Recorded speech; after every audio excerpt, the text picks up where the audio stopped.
Welcome to Spirits and Supernatural. I'm Dawn. I'm Jenny. Here we are. Here we are. I don't even know. Episode 56, 57? I think 56. 56? Yes. All right. I'm pretty sure. All right. Jumping right in. We are going to talk about Crossroads Demons. They're a fun bunch. Super fun. Super kissy-facey. Like the winky kissy face. Yeah. That's them. There's That's all we really have to say about it. That's it. The end. Great episode. Yeah. I did not count, but I did find out there were 19 different actors who played a Crossroads Demon. That's amazing. And now, mind you, some of those were the same demon in different people. Okay. But still, Well, 19. You said actors. You didn't Actors say who played. Demons. But there were so many. And there were times they were Crossroads Demons and you didn't even realize that that's what they were necessarily at first. For sure. Thought they were regular, run-of-the-mill demon. Exactly. Their eyes turned red. Oh! Right. Something more's going on here. So, what are we drinking? We're drinking a devil's kiss. Oh, wow. How appropriate. Isn't it? I think so. The internet came through again. Yay, internet. So this is 2 ounces of vodka, 4 ounces of cranberry pomegranate juice, which is what's in that bottle, a splash of Amaretto. We're going to shake it all up with some ice and drink it. Okay. Like we do on this show. Is that what we do? That's what we do. All right. I'm going to get to... And I'll just talk about the very first time that we learn about a Crossroads Demon is in season 2, episode 8. It's called Crossroad Blues. And it kind of has the backstory kind of like in the 20s. Would it have been in the 20s, you think? Maybe, yeah. When I don't know. Guy made a deal, and he's like just playing the guitar. I know that it has, maybe you know the lore of it, of like the guy that made the deal with the devil so that he'd be able to play the guitar. And I mean, that's a very old story that goes way back. It's based on like an actual blues guitarist. Yes. Yeah.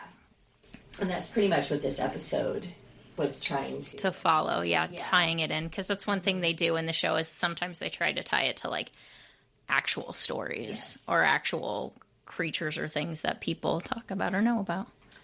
Right. And then we also in this episode, like, is this when Dean is the one that summons the Crossroads Demon, right?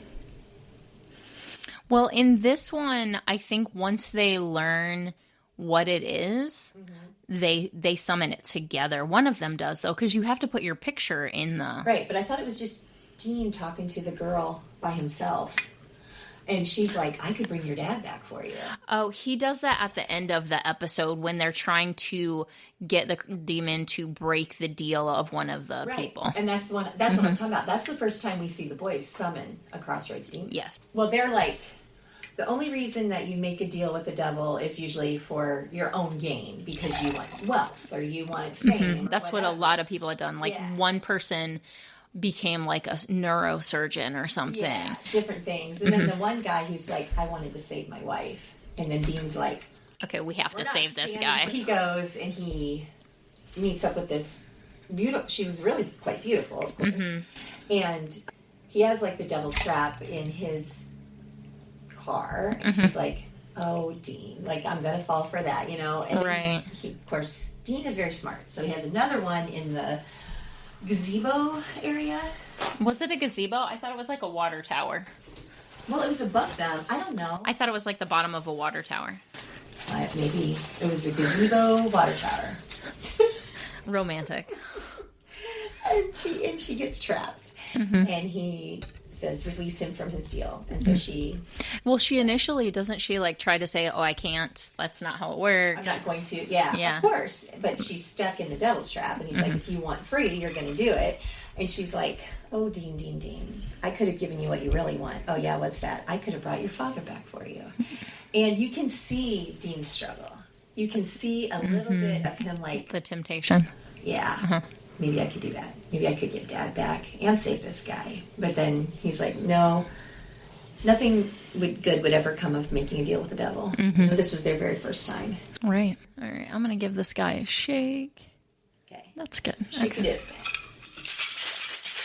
So Dean starts exercising her. And then she's That's when she gives in. Doesn't he kill her at the end, though? He does. Probably. No, he does. I mean, they're not gonna let a demon go. He doesn't, like, stab her with a demon knife, but he does finish the exorcism. No, he doesn't. She leaves on her own, and then the girl that was possessed just kind of falls to the ground like, what am I doing here? And was all like, what's going on? Mm-hmm. And we don't know what happened with her after that, really. That girl? That particular girl, except that she does come back later. So the demon that left her does come back to her. Oh, this is a really pretty color, this drink is. I'm sure it's the cranberry, but it's really... Oh, yeah. Well, that's the point, is it's supposed to look devilish. Devilish. The red. Looks like a devil's kiss. We need to 3D print some devil stir sticks or something. That can be arranged. Oh, don't put that on there too tight. We learned that the hard way. Yeah. When it exploded. All right. Shall we clink? All right, let's go. Clink. Oh, that's yummy, yummy. It tastes like Kool-Aid. It almost does. But and better. You can't even taste the vodka in it at all, which is not good. Usually. I'm not a fan of Amaretto, but... I don't taste it. I think really. It's just like faintly there in the background. It's not Maybe. bad. All right. That's good stuff. Yeah. So, yeah, she gets exercised. I assume Dean took her home. The He might have girl. taken him to his home. I don't know. He likes the He's women. a little more sensitive than that. Yeah, He I'm just probably kidding. was like, you were traumatized. Let me not. Yeah. Then the next time we see one, we don't see one for several more episodes, but then the end of season 2, all hell breaks loose. Sam has been killed. Yes. And he's dead. He's not just not feeling well. He's dead. Oh, yeah. He was for real. Yeah. And Bobby's like, what are we going to do? And Dean like chases Bobby away and he takes off. That episode is so hard to watch when he's in the angry stage of grief. So when I sat down this weekend, well, I had a very long weekend. I went away with my family for the weekend. It was awesome. We had a great time. I came home exhausted, took a 3-hour nap instead of watching episodes. So I'm like really ill prepared. And this episode I had to watch and I'm like, crap.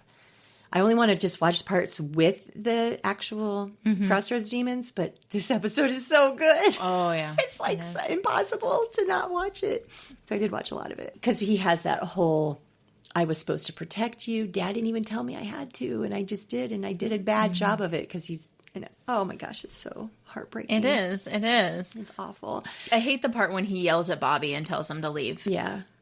That's my least favorite thing. So but he, of course, is very desperate. So he goes to make a Crossroads Demons deal. Demon deal. And it's this, I think it's supposed to be the same demon that he had met in season, episode 8. Okay. But it was played by a different actress. But she's like, oh, Dean. Like, she knew him. She recognized him. And so, So he was like, bring him back. And he's like, the 10 years or whatever. And he starts bargaining 8 years. And she's like, no, I'll give you 1 year. So that's what enters then all of season 3, of course, is Dean. Like, is Dean going to hell or is he not? Is he, what's going to happen? Right. But that is such a powerful episode. It is just a good episode of television. That one lays down all of the groundwork of how far those boys will go for each other. Oh, yeah. 100%. Yeah. Well, John had just sacrificed himself to Azazel for Dean's life. And now Dean's doing it for Sam. It's just very It's the cyclic, Winchester and cycle. It's the Winchester way. Yep, they don't stop. Right. They never, ever give up. Literally giving their own lives again for one another. Right. Is this maybe the first time that we see them like actually sacrificing their life for each other? Oh gosh. Maybe. Other than John, you mean for Dean? Yeah. Dean's following in Daddy's footsteps. Yeah. So. Could be. Yeah. Is it? I don't know if it's the very first time. It'll be like. It's very implied before, but this is like we actually see it. Yeah. So we get like we got like our introduction, and then we just got like diving headfirst into making deals. Because like the first season, they don't really talk about demons a whole lot.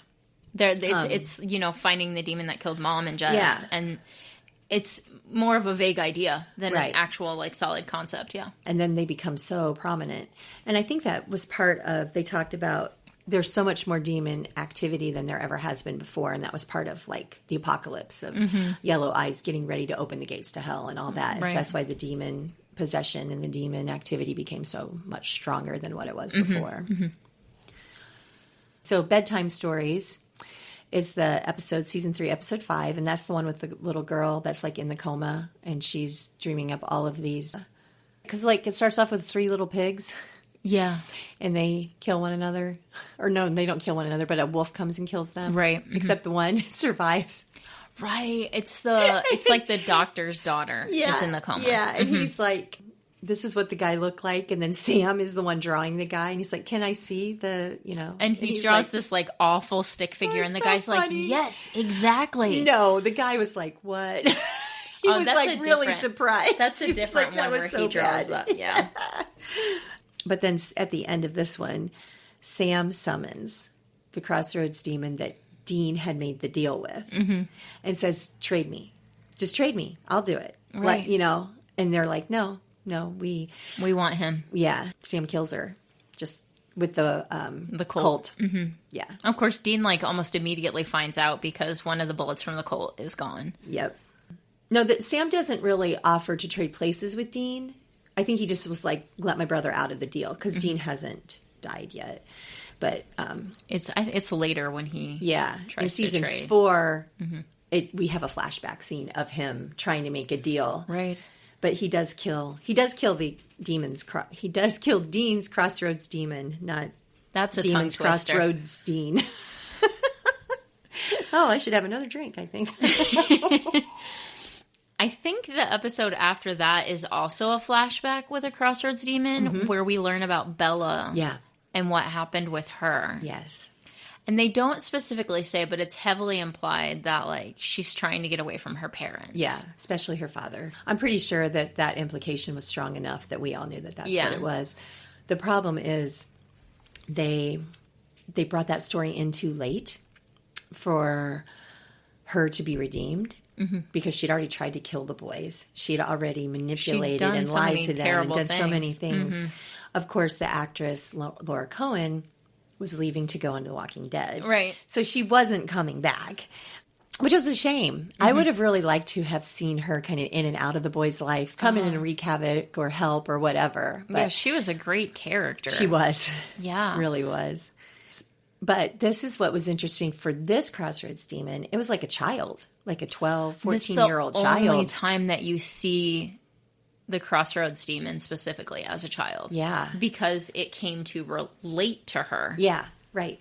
Yeah. Can you imagine?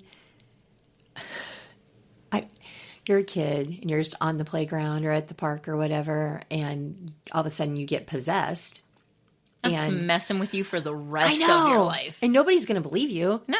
Because I'm assuming that the demon left her like right away, probably. Like right after that, yeah. Yeah, and she just wakes up and she's on a swing. I mean, possibly, but not necessarily. Unless there was other children. Well, there's later on, there's a Crossroads demon possessing an old lady.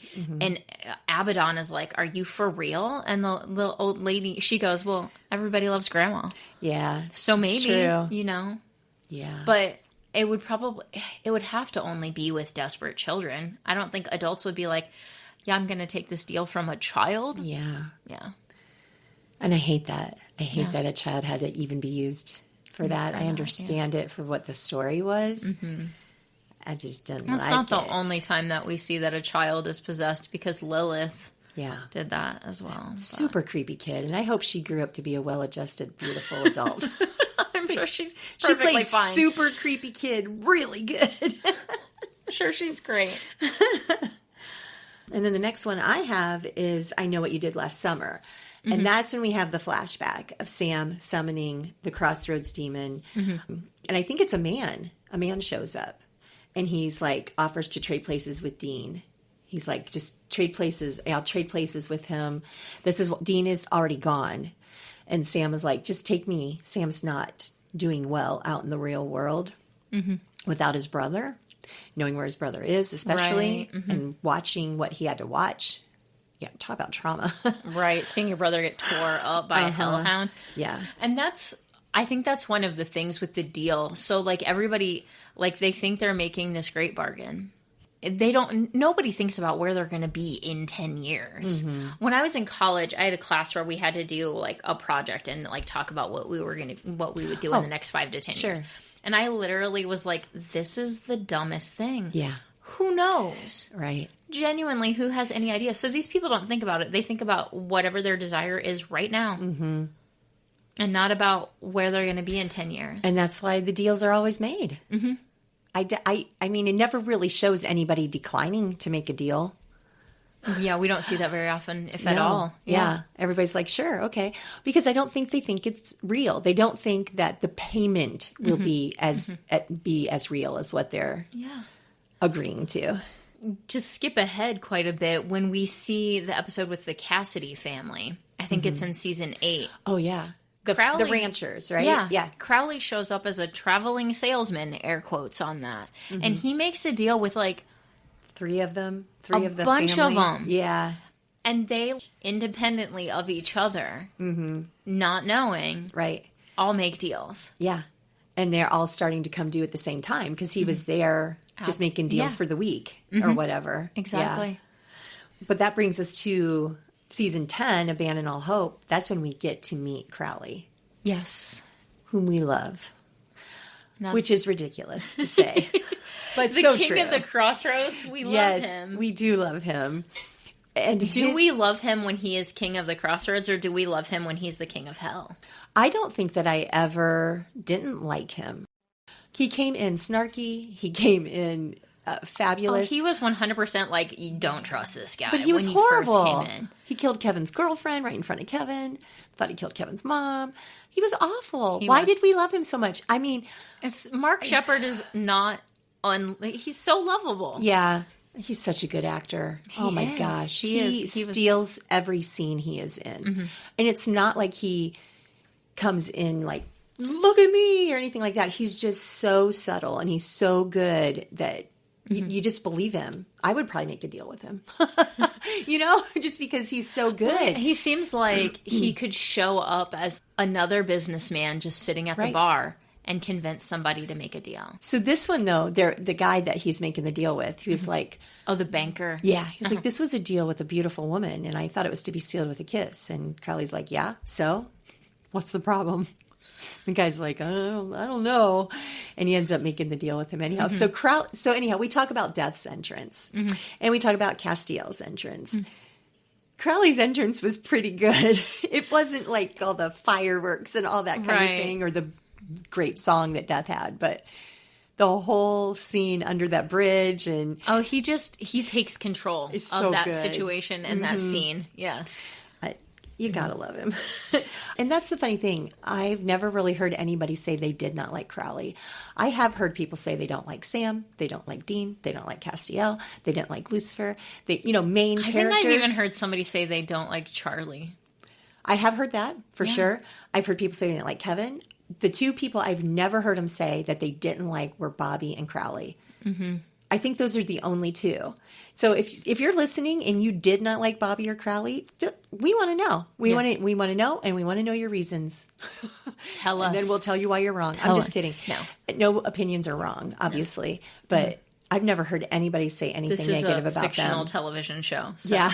We all have strong feelings about fictional characters. Right. Now, if you start talking about actors and actresses, then we'll have words. But you can feel however you want about the characters. Exactly. Yes, yeah. For sure.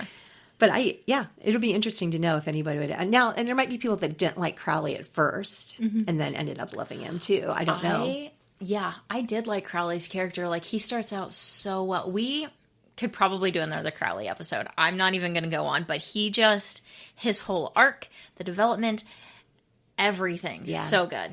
If we could get Mark Sheppard on the show, we would definitely do one. I don't know if I could talk. I know. To do an episode with Mark Sheppard. That'd be amazing. I don't know how much we'd have to. I think we could just sit back and let him go. I would. Yeah. I'd be like, 100%. tell me a story, Mark. I don't even care what it's about. Use whatever accent you want. Yeah, precisely. That's about as far as I got in my watching of the Demons. Sure. So I know there's a whole bunch more, and as we talk about them, they'll be like, oh yeah, I remember that There's time. a couple of iconic ones. We jumped to season 8. If we go back to season 7, we have It's Time for a Wedding. Oh yeah. Leslie Odom Jr. Yes. Yeah, I just watched that recently in one of my rewatch groups Which too. I didn't even realize that was him when I was going back through and taking notes for this. I was like, oh, hey. Yeah, you kind of forget he was in it. You forget that it was him. When I was off the top of my head writing down times that I knew there were Crossroads Demons, and I just wrote Becky's Wiccan friend. Yeah. What does she say? Like, everybody should have a Wiccan in their pocket or something like that. Yeah. And it turns out that he's a Crossroads Demon. Right. And he's like, reunions are the perfect place for this. Mm-hmm. But he gets his comeuppance because Crowley is a stickler about sticking to the deal. Yeah. In that episode, You don't break a contract. Guy, the demon, wasn't killing people, but he had another... Was the other person a demon or just a person?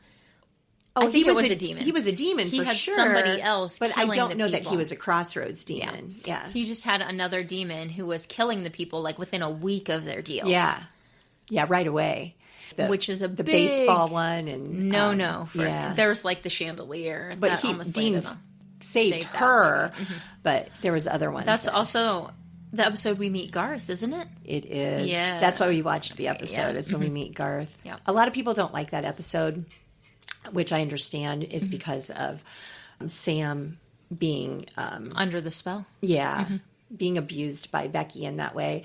She didn't consummate the marriage. So, I mean, I at least got to respect the fact that she didn't do that. But she still manipulated him and lied to him and used him and tricked him and tricked herself too, because she even says, well, Guy told me that it doesn't, the potion doesn't really work unless deep down you really have feelings, you know? And Sam's just like, no. Yeah. We saw that Crossroads Demon. There's a couple bigger points that we see. Specifically, I think the two big ones that stand out to me are the celebration of Asa Fox, and then I didn't write down the title, but the one where Bobby makes the deal with Crowley. Yeah. Yeah, that's such a good one. There's another one, Taxi Driver. I'm trying to remember what that one is. I forgot to write it down. Do we have to 819. mention that Snooki was Yes, a Crossroads we do. Demon at one point? That's so funny when she showed up. One of the things that I noticed is that every single, almost except for a couple, almost every single Crossroads Demon ends up dying. Usually by the boy's hand in some way or other. Yeah. Crowley does, obviously, but like Guy gets killed by Crowley and the boys exorcise a bunch of them, or they use the demon knife or something like that. Snooki shows up because there are several times where they summon a Crossroads Demon because they're trying to get information. This particular one where they summon a Crossroads Demon and it's Snooki, and Dean is like, that makes sense. They're trying to find out where Crowley is. And of course they're like, we're going to exorcise you if you don't listen. And they do end up like torturing her until she gives up information. Yeah. It's always funny to me too when they're trying to summon them and the Crossroads Demons. At first they're like, yeah, Winchester, I'm going. And then after a while they're like, you guys don't have we don't have a good track record with them. I just imagine them like sitting, like playing poker down in hell, and they're like, crap, it's a Winchester. Like, I'm not going. We got to call. Oh, it's a Winchester. And you're like, ace high. They're trying to decide who has to go. To see who has to go. I'm not going. I'm not it. Their nose goes, Yep. And they're like, nope, not me. Not it. Yep. Yeah, none of them want to. And because you're going to end up exorcised, dead, tortured. Who knows, right? For sure. Yeah. That's kind of funny to him. I hadn't thought about it before, but that's absolutely ends up being what it is, where they're just like all very eventually nervous about going. Because they all first come in like gangbusters. Oh, yeah. Winchester. We're going to get a Winchester. Yeah. And they're like, it never sticks. Eventually they're like, we're going to get got by Winchester. Yeah. So the Asa Fox episode is interesting because we get a lot of hunters in one place, including the boys show up and Jody shows up. Yeah. And they're like, you? What? You knew this guy?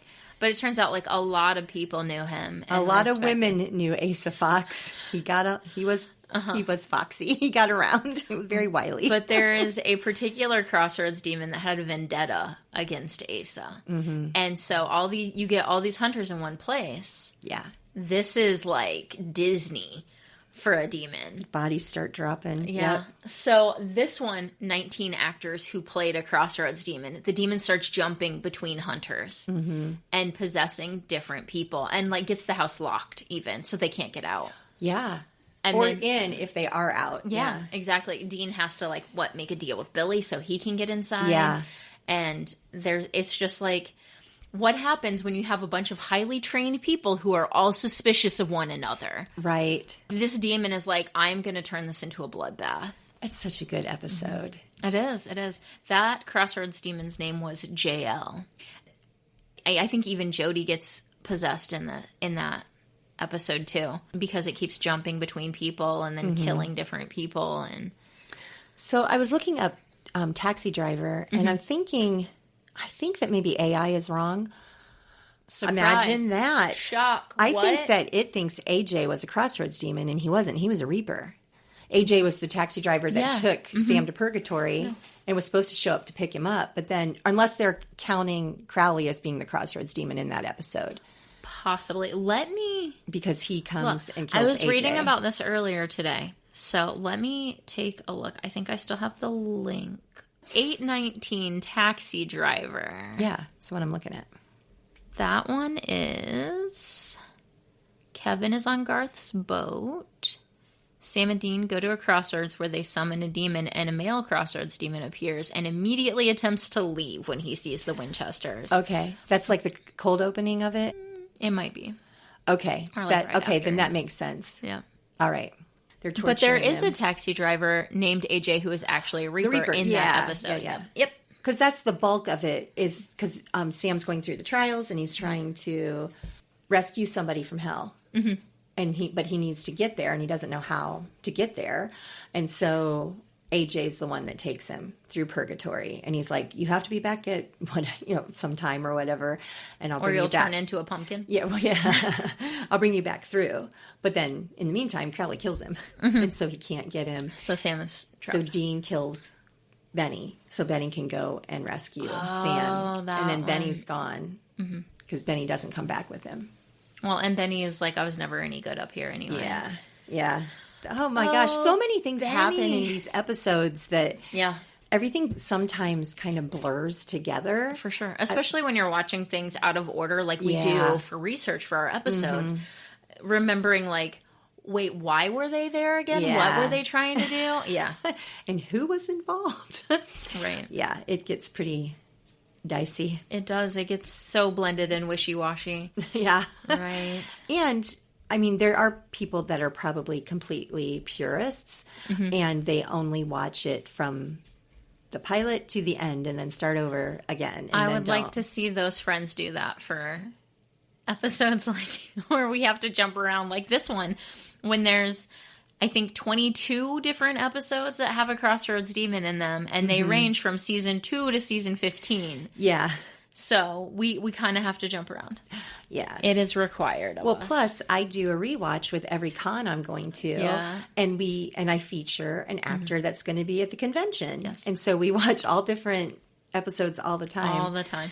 But yeah. So let's jump over to Bobby's deal with Crowley. Yes. Because there's an iconic scene, some quotable parts that happen here. Bobby is trying to find death, right? Yes. And so I think he summons Crowley, which of course Crowley, if he gets summoned, is like, this is so rude. How dare you? Yeah. Every time. And Bobby makes a deal with him. But when we find out that Bobby made a deal with him is after the deal is made. We don't actually see that deal happen, do we? So didn't Crowley tell them about pestilence too? Didn't Crowley lead them to pestilence and then death? Probably. I don't know. Bobby is the knowledge guy. So if you told me Bobby told them like everything you could ever know about unicorns, which he possibly did, I would be like, yep, that tracks. Yep. In my head, Bobby knows everything. Yes. And who do you want me to call? Hogwarts? But he still found something about dragons. Literally. Yeah. If Bobby doesn't know it, he's like the best librarian. If he doesn't know it, he knows how to find it. Or he does break into a library that's closed in Weekend at Bobby's. You do what you gotta do, man. Yeah. So he makes the deal. And I love this scene because when Crowley's like, yeah, you know, and they understand that, like, oh wait, Crowley has Bobby's soul. Mm-hmm. Dean is like mad. And Sam's just like, wait, did you kiss him? I know. And Dean's like, Sam. And he's like, but did you? I just wondered. And he's like, I no. Jim Beaver, you know, there's also, and I need to look it up because we'll need to make a post about it, but there is a time that Jim Beaver talks about a high point in his career. And I think this was like on Twitter, and Mark Shepard replies with that and kissing Mark Shepard. I love them so much. Yeah. And he's like, no, I didn't kiss him. And then Crowley comes out with the photo on his phone, which, and I'm sure everybody listening to this knows this, Mark Shepard actually has on his phone. And from my understanding, has 3 pictures of it on his phone, 3 different ones. Of them kissing. Yes. Why'd you have to take a picture? Why'd you have to use tongue? It's so funny. It is. And then that episode, we find all that out. They find out where Death is. But then at the end of the episode, this is Weekend at Bobby's, right? Isn't it? No, it's not. No, because he's in the wheelchair. This is after that. Yeah. So he's in the wheelchair. They're going to go off to get Death. And Crowley's like, what are you sitting are there you coming? for? Yeah. And he's like, you know, well, am I supposed to do river dance? And he's like, well, if that's your thing. And so he gets out of the wheelchair. Then later on, we have Weekend at Bobby's where we find out that Bobby's trying to get out of the deal, trying to figure out how to get out of the deal. In Weekend at Bobby's, he has a Crossroads demon in the basement that he's torturing. He's like, I've got your bones here. Let's see if it's real. And he's like catches him on fire. And I think it was a woman. I believe so. She starts like getting uncomfy. Yeah. Screaming because she's in pain. And they find out that that's what it takes. And then he finds out where Fergus's bones are buried. What Crowley's real name is and where his bones are. And Dean has to yet again fly. But for Bobby, he did it. He did. To Scotland. It's not a short flight either. No. Yeah. Because, Bobby had to basically force Crowley to give his soul back. Yeah. So that was a different deal because it wasn't a 10-year deal. It wasn't a 1-year deal. It was Crowley needed his soul for this thing and he was going to give it back. And, you know, quote unquote. Quotations that he was like, and then Dean's like, give it back. And he's like, I can't or whatever. You know, he's like, yeah. Is that your Crowley voice? Can't or won't. I do such a great British accent. People be like, whoa, when did she become British? They are really... Oh my gosh, it's so good. It's like when we start talking about these episodes, I'm like, I just need to start watching all of these all over again.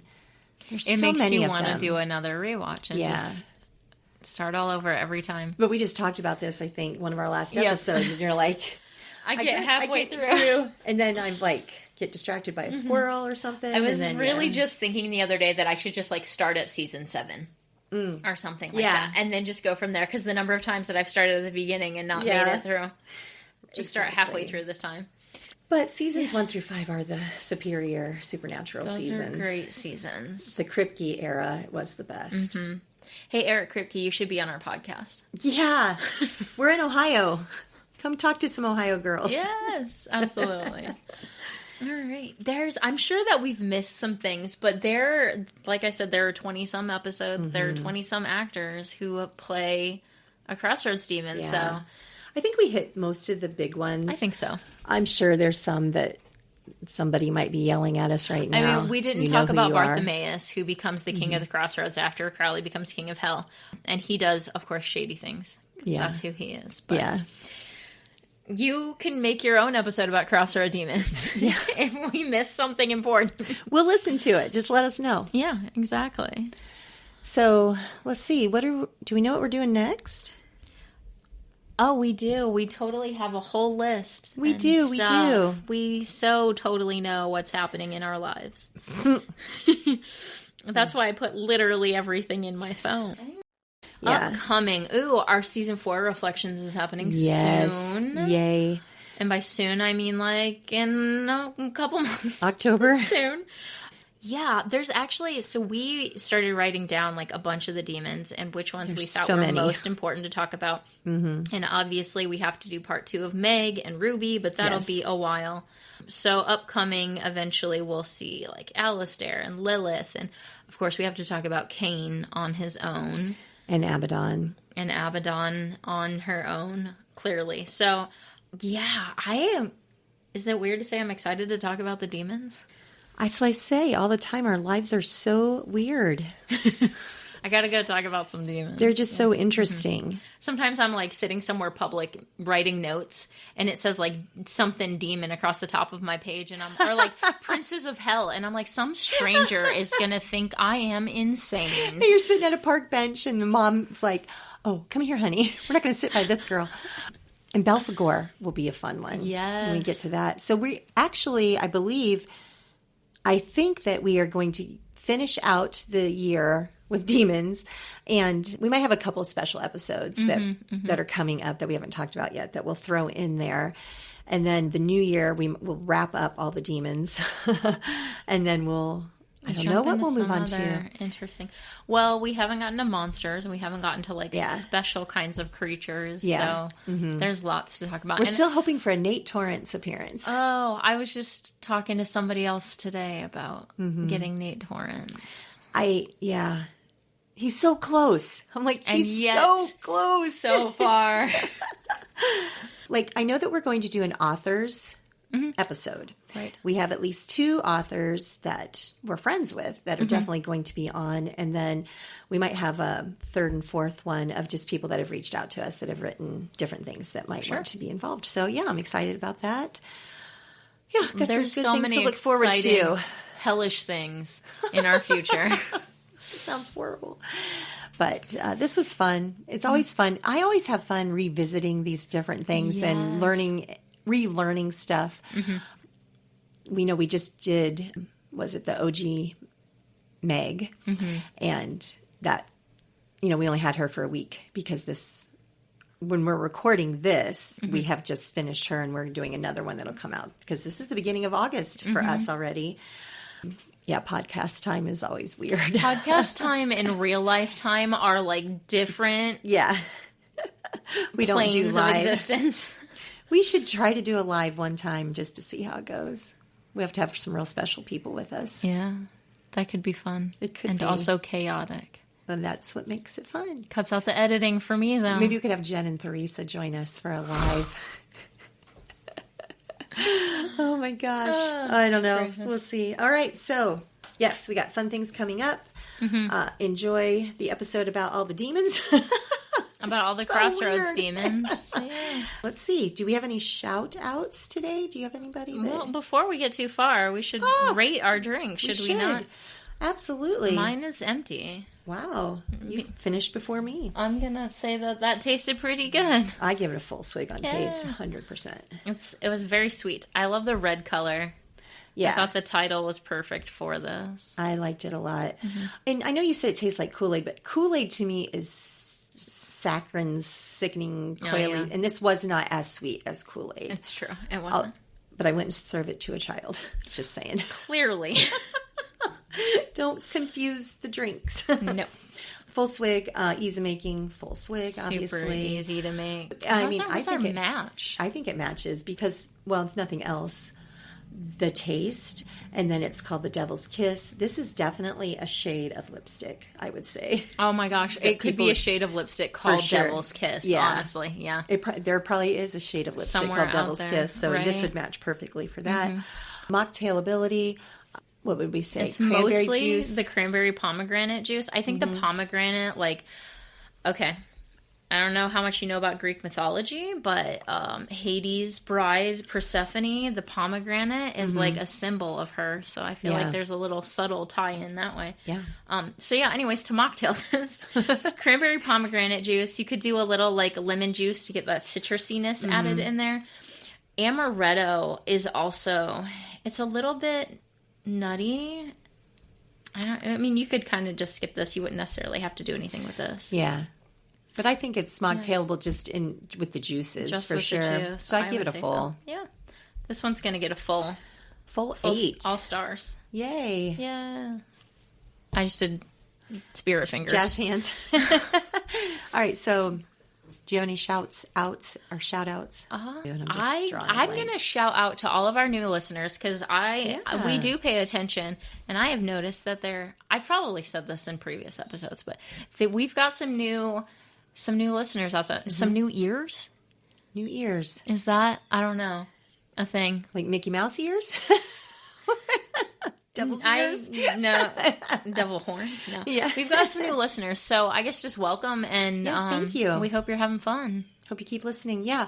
I made a lot of connections in Toronto, and I think we kind of had a little bit of uptick from that, and so that was cool. I think so, too. So hello to all you Canadians. Yeah. Let's do a shout-out for our Sherry and our Ed. I love Ed and Sherry so much. I do, too. They're amazing. Are we just shouting them out because they're amazing and because we love them? And let's put it this way. It's still con season, but if you get a chance to go to a con, you have to go to the Roadhouse. I mean, for one thing, they keep the price so reasonable. It's $25 a day or $50 for all 3 days of the convention. You can go in there. They have coloring pages. They have a necklace or a bracelet making station. They have like a scrapbook station. They have photo booth. They have a photo booth. Plus, Sherry gives the best hugs of anybody in the world. She is the sweetest person. As a matter of fact, when you're listening to this episode, this has already happened also, but the RC panel was announced for 3 conventions. And she messaged me immediately and said, "Did you see this? Because I know you're going to want to know." And she didn't have to do that. It was just so kind and sweet of her. But if you get a chance to go see Ed and Sherry, even if you don't make it to the Roadhouse, if you get to do one of the paint nights. Yeah, or the game night. That's so much fun. Night, they are wonderful people, their goal is to make at least part of the con like great for you. Yes. Sometimes people just need to step away and just be in an environment where they can relax and not feel sometimes you feel pressured at the conventions. It's just because there's so much going on, and you can get very overwhelming really quickly. Some people will get their very first glimpse of Jensen at a photo and have a complete meltdown. If you get a chance to go back and listen to our episode about cons, Ed and Sherry were on that episode. And Sherry, I think she mentions that one of her favorite things is that oftentimes the Roadhouse is right next to like the photo op room, and she gets people come to her and she gets to see them after they've had that experience. And like, she loves people sharing that with her. Yeah. They have a glow. And literally in real life, Ed and Sherry are fantastic people. They are. They let me stay at their house. Yeah. And I wouldn't let you stay at my house. They're literally they're wonderful, down to earth, like just fantastic people. So apparently our Crossroads Demons episode has turned into a love fest for Ed and Sherry, and we're not going to apologize for it. Nope. No deals were made on their behalf for this. We love them so much. Out. All right. So as always, all the socials, share us with your friends. If you have friends that love supernatural or just goofiness or drinks, share us. Yeah. They might enjoy it. Thank you for listening. Like Dawn said, thank you for our new listeners. Thank you for our old steady listeners. You're not old. You're young, but lovely. The OGs. The OGs. We love all of you and appreciate you very much. I will be in New Jersey. I will Which also. Actually will be after this convention. But I will be in Columbus. I will also be in Orlando, and I will also be in Chicago. Oh, yeah. Is that in November? That's like the beginning of November, and then Austin's like towards the end of November. I think so, yeah. Okay. Awesome. So, yeah, please find us. Dawn is with Wayward Market, but we will have stickers. We might have some buttons. I'll have some hand lotion again. We love to give little gifts, little free things away. So please make sure you find us at a convention near you. And if I don't have a thing, I'll give you a hug. Yeah. Or we'll send you to Sherry. If you're not in a hug mood, we'll send you to Sherry because she's always in a huggy mood. There you go. All right. Thanks, everybody. Have a great one.